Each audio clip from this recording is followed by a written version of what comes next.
Malakas ang ugong-ugong ngayon na itong Magnolia Chicken Templados ay makikipag-trade dito sa Terra Firma Jeep at dito sa Northport Batampier para makuha na ng sabay itong si Christian Standhardinger at itong si Arvin Tolentino.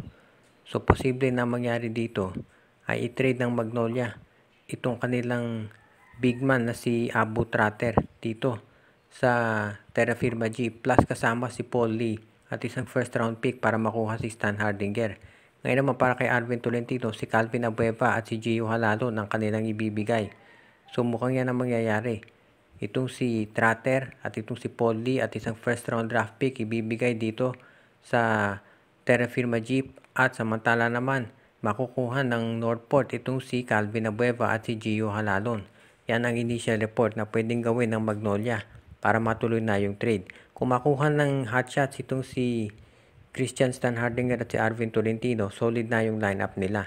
Kahit nawala ito si Tratter, nandiyan si Standhardinger at syempre ito si Arvin Tolentino, magkakaroon na sila ng isang legit na talagang scorer na maaasahan. At sa height ni Arvin, pwede pa itong gawin na stretch 4.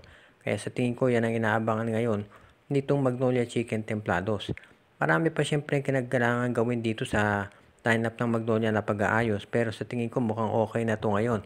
As it is, pwede nating masabi na itong Magnolia gagawa yan ng paraan para maging mas ka-championship level na nila itong Ginebra, San Miguel at TNT.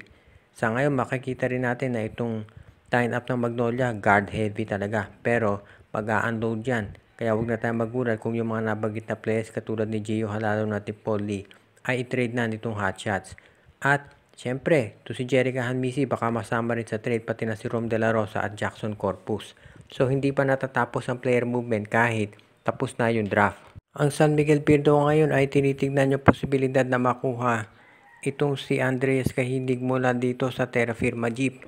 Ito ay dahil parang nakikinita na ng San Miguel na baka hindi nila makuha itong si Troy Rosario dahil ang balita ay mukhang pipirma na to ng long term contract dito sa Blackwater Bossing.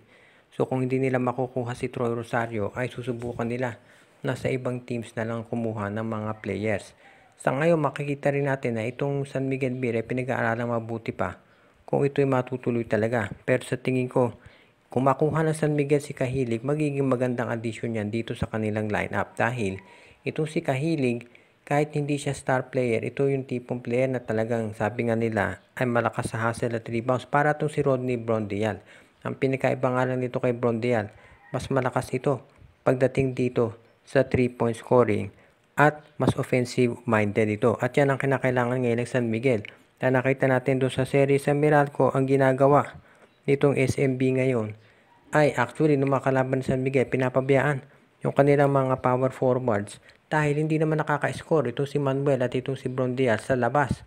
Minsan lang tumitira si Brondial sa 3 points at madalas ay mintis pa. Kaya sa tingin ko, ito ang mangyayari dito sa San Miguel. Susubukan nilang kunin itong si Andreas Cahilig dahil to ay merong outside scoring. Kapag yan nangyari, malaki maitulong dito sa lineup ni Coach George Gallant at yan ang aabangan natin. Kung hindi naman nila makuha ito si Andreas Cahilig, baka subukan nila na makuha ang rights nito si Roosevelt Adams na ngayon ay nandito sa Terra Firma para siya ay maglaro na dito at bumalik sa Pilipinas at yan ay makuha ng San Miguel.